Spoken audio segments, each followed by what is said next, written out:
যাক বাবা, কোনো রকমে একটা সিট পাওয়া গেল। ভেবেছিলাম আজ বোধহয় ট্রেনে দাঁড়িয়ে এই পথ পেরোতে হবে। বেলা দুপুর, ভ্যাপসা গরমে জীবন বিপর্যস্ত।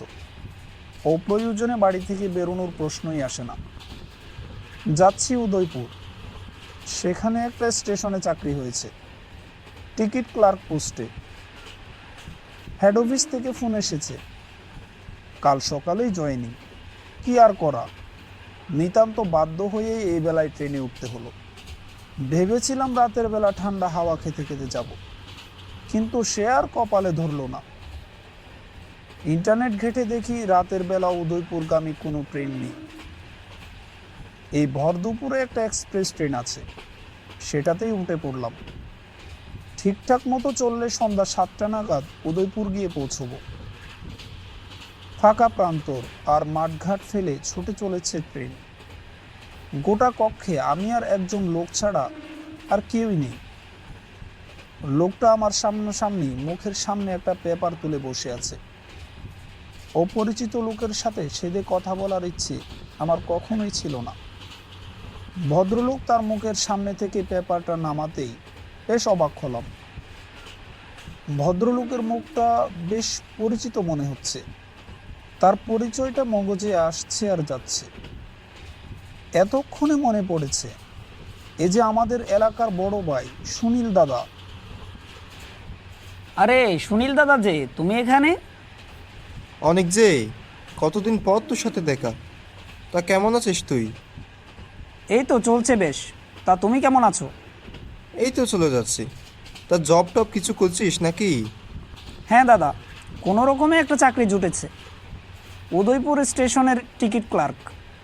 কালকেই জয়েনিং, সেখানেই যাচ্ছিলাম। বাবা, কনগ্রাচুলেশন। থ্যাংক ইউ দাদা। তোমার মতো তো আর এত বড় চাকরি, লাখ টাকা মাইনে পাওয়া সম্ভব না। এই ছোটোখাটো চাকরি আর এমন কি। সেই কথা বলিস না। এমন চাকরি পাওয়ার চেয়ে না পাওয়াই ভালো ছিল। জীবনে শান্তি যদি না থাকে, টাকা দিয়ে কি হবে বল? কেন দাদা, এ কথা বলছো যে? সব ঠিকঠাক আছে তো? না রে, কিছুই ঠিক নেই। মাস দুয়েক আগে মায়ের অসুখ, বিলেতে চিকিৎসা করালাম, লাখ টাকা খরচ করলাম, কিন্তু মাকে বাঁচাতে পারলাম না। গত মাসে আমার একমাত্র ছেলেটারও এক বিরল লোক ধরা পড়ে। দেশের এত এত হসপিটালে ঘুরলাম, কিন্তু শেষমেশ ছেলেটাকেও বাঁচাতে পারলাম না। এখন আমার কিছুই নেই রে, কিছুই নেই।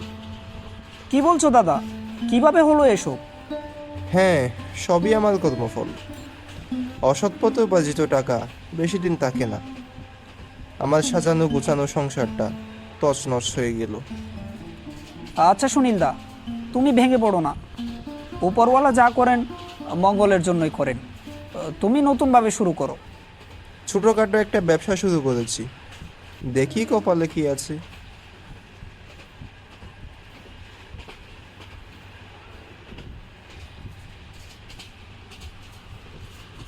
আচ্ছা ঠিক আছে দাদা, আমার স্টেশন এসে গেছে। আমি এখন আসি, পরে কোনো সময় দেখা হবে। আচ্ছা যা, ভালো থাকিস। আচ্ছা দাদা, তুমিও ভালো থেকো। প্রায় ঘন্টা তিনেক পর এসে পৌঁছলাম স্টেশনে।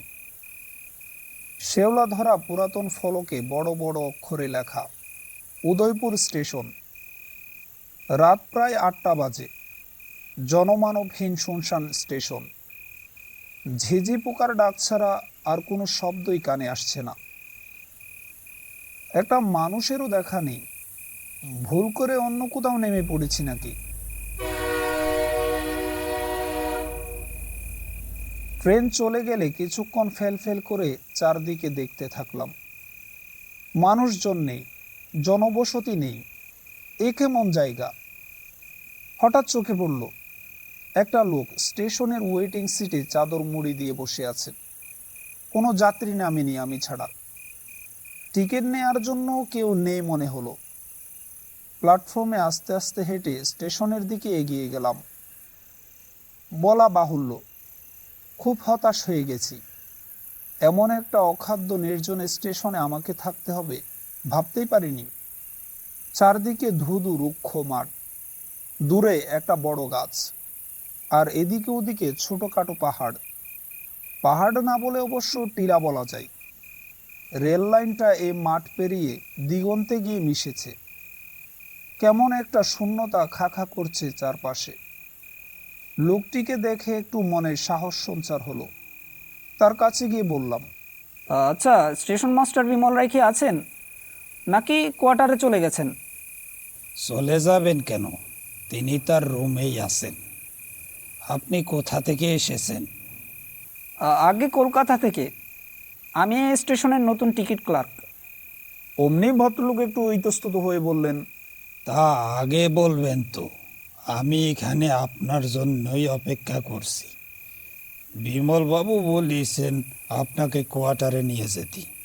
কাল সকালে অফিসে যেতে বলেছে। ও আচ্ছা, চলুন তবে কোয়ার্টারের দিকে যাওয়া যাক।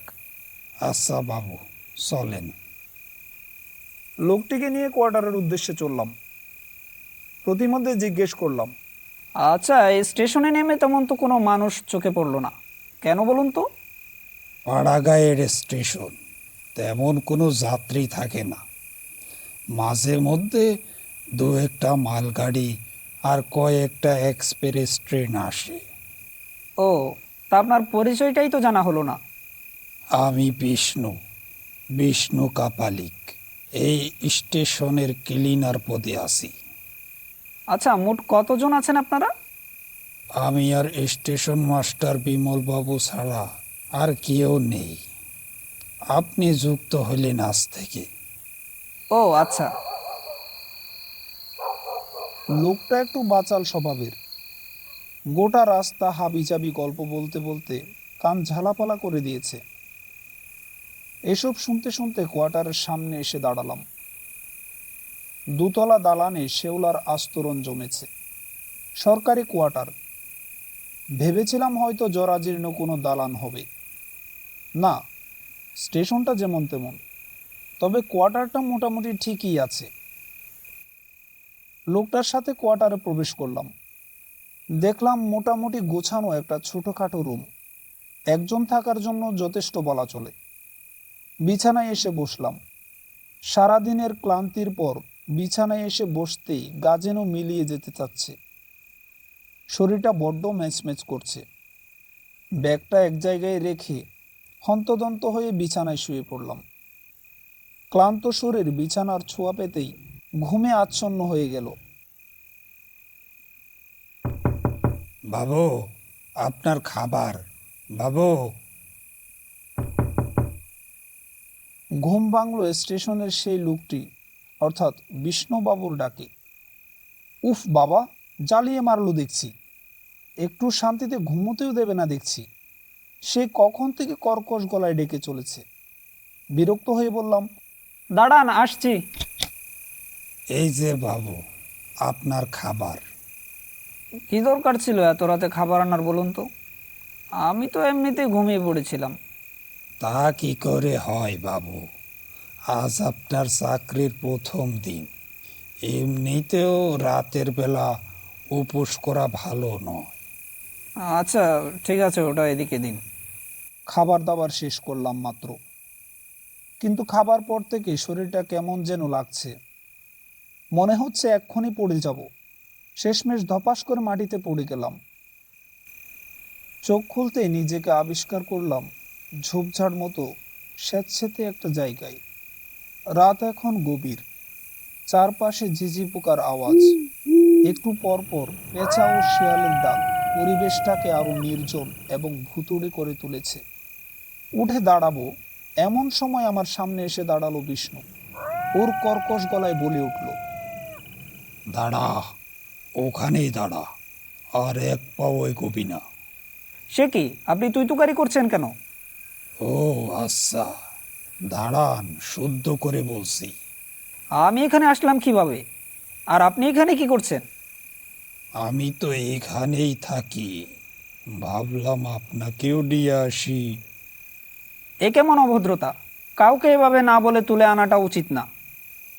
বলে কয়ে কি এখানে আনা যায়? মানে কোথায় এটা? জমের টেরা।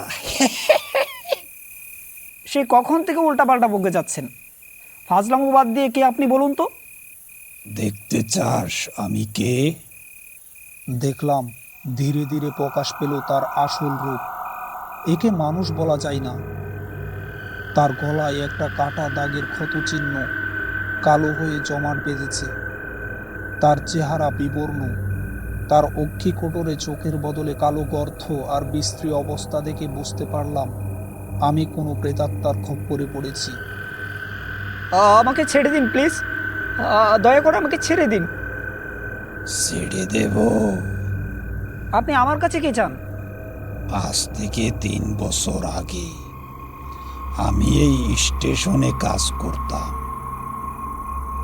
এই কম আয় দিয়ে দিনে এনে দিনে খেয়ে সংসার চালাতে কষ্ট হয়ে যেত। তাই ক্লিনারের পাশাপাশি আমি টিকিটও বিক্রি করতাম, কালো টিকিট। কিন্তু সেই কথা ওই টিকিট ক্লার্ক জেনে যাওয়ার পর সে হেড অফিসে জানিয়ে দেয়। তখন আমার চাকরি চলে যায়। তারপর কত অফিসের দরজায় দরজায় ঘুরেছি, কিন্তু কেউ আমাকে চাকরি দিতে রাজি হয়নি। তারপর আর কি, খেতে না পেয়ে অসুখে আক্রান্ত হয়ে ধুকে ধুকে মরেছি। আমার পরিবারের কি হয়েছে তাও জানি না।